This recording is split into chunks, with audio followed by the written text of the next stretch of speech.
నమస్కారం. గురువారానికి అధిపతి గురువు.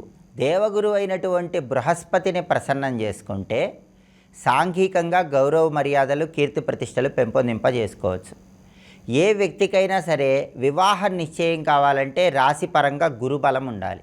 జన్మరాశికి కానీ నామరాశికి కానీ గురుబలం ఉన్నప్పుడే పెళ్ళిళ్ళు నిశ్చయమవుతాయి.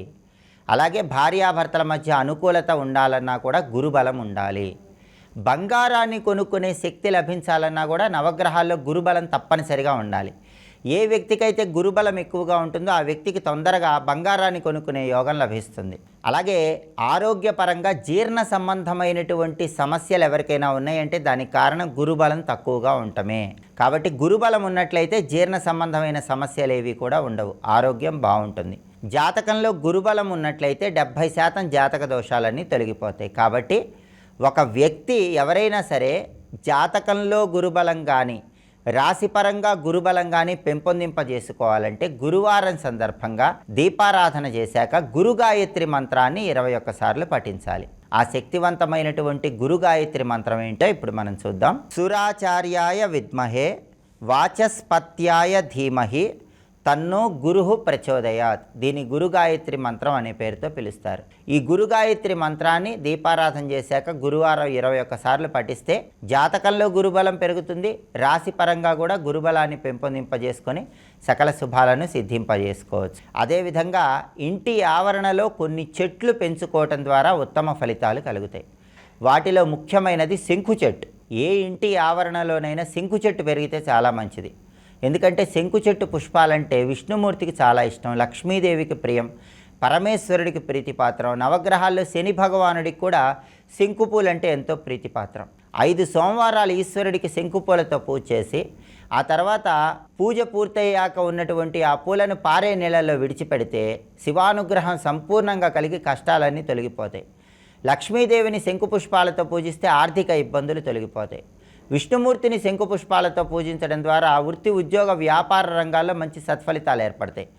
ఆంజనేయ స్వామిని మంగళవారం శంకు పుష్పాలతో పూజించినట్లయితే మనోధైర్యం, ఆత్మవిశ్వాసం పెరుగుతాయి. అలాగే నవగ్రహాలలో శని భగవానుడికి శనివారం శంకు పుష్పాలతో పూజ చేయడం ద్వారా జాతకంలో ఉన్న శని దోషాలు, రాశిపరంగా ఉన్న శని దోషాలు తొలగిపోతాయి. కాబట్టి ఇంటి ఆవరణలో శంకు చెట్టు పెంచితే ఉత్తమ ఫలితాలు కలుగుతాయి. అలాగే కొన్ని ప్రత్యేకమైన దేవతా వృక్షాలు ఇంటి ఆవరణలో పెంచితే చాలా మంచిది. ఎప్పుడైనా కొబ్బరి చెట్టు దక్షిణ దిక్కులో పెంచుకుంటే లక్ష్మీ కటాక్షం కలుగుతుంది. మామిడి చెట్టు, కొబ్బరి చెట్టు వీటిని ఇంటి ఆవరణలో దక్షిణ దిక్కులో పెంచితే చాలా మంచిది, లేదా పడమర దిక్కులో పెంచాలి. సంతానం బ్రహ్మాండంగా జీవితంలో అత్యున్నత స్థాయిలో పైకి రావాలంటే పనస చెట్టు ఇంటి ఆవరణలో తూర్పు దిక్కులో పెంచాలి. పనస చెట్టు దక్షిణ దిక్కులో పెంచినట్లయితే మిత్రుల సహాయ సహకారాల వల్ల జీవితంలో పురోభివృద్ధి ఏర్పడుతుంది. అలాగే ఇంటి ఆవరణలో దానిమ్మ చెట్టు కానీ అరటి చెట్టు కానీ పెంచితే చాలా మంచిది. దానిమ్మ లేదా అరటి ఇంటి ఆవరణలో తూర్పు దిక్కులో పెంచినట్లయితే విశేషమైన ధనలాభం కలుగుతుంది. దక్షిణ దిక్కులో వీటిని పెంచినట్లయితే బంధువులు, మిత్రుల పరిపూర్ణమైన సహాయ సహకారాలు లభిస్తాయి. ప్రధానంగా తూర్పు దిక్కులో దానిమ్మ చెట్టు కానీ అరటి చెట్టు కానీ పెంచినట్లయితే బంధువుల సహకారం ఎక్కువగా ఉంటుంది. అదే దక్షిణ దిక్కులో దానిమ్మ చెట్టు కానీ అరటి చెట్టు కానీ పెంచినట్లయితే మిత్రుల సహాయ సహకారాలతో సమస్యలన్నీ తొలగిపోతాయి. అలాగే మల్లె చెట్టు ఇంటి ఆవరణలో తూర్పు దిక్కులో కానీ దక్షిణ దిక్కులో కానీ పెంచినట్లయితే అనేక మార్గాల్లో ధన ఆదాయాన్ని పెంపొందింపజేసుకోవచ్చు. సంపంగి చెట్టు ఇంటి ఆవరణలో ఏ దిక్కులో పెంచినా ఉత్తమ ఫలితాలు కలుగుతాయి. ఇలా కొన్ని ప్రత్యేకమైన దేవతా వృక్షాలను, ఇతర వృక్షాలను ఇంటి ఆవరణలో ఏర్పాటు చేసుకోవటం ద్వారా సకల శుభాలు కలుగుతాయి. సహజంగా అందరూ తులసి, ఉసిరిక ఇంటి ఆవరణలో పెంచుకుంటారు, మారేడు పెంచుకుంటారు. వాటితో పాటు ఈ చెట్లు కూడా పెంచుకుంటే ఉత్తమ ఫలితాలు కలుగుతాయి. ఇలా చెట్లు పెంచండి. శంకు పూలతో భగవంతుణ్ణి పూజించడం ద్వారా విశేషమైన ప్రయోజనాలు సిద్ధింపజేసుకోండి.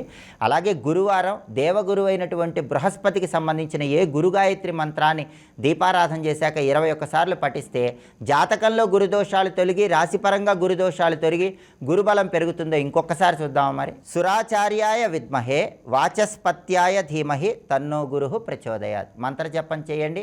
గురుబలాన్ని పెంపొందింపజేసుకొని సకల శుభాలను సిద్ధింపజేసుకోండి. స్వస్తి.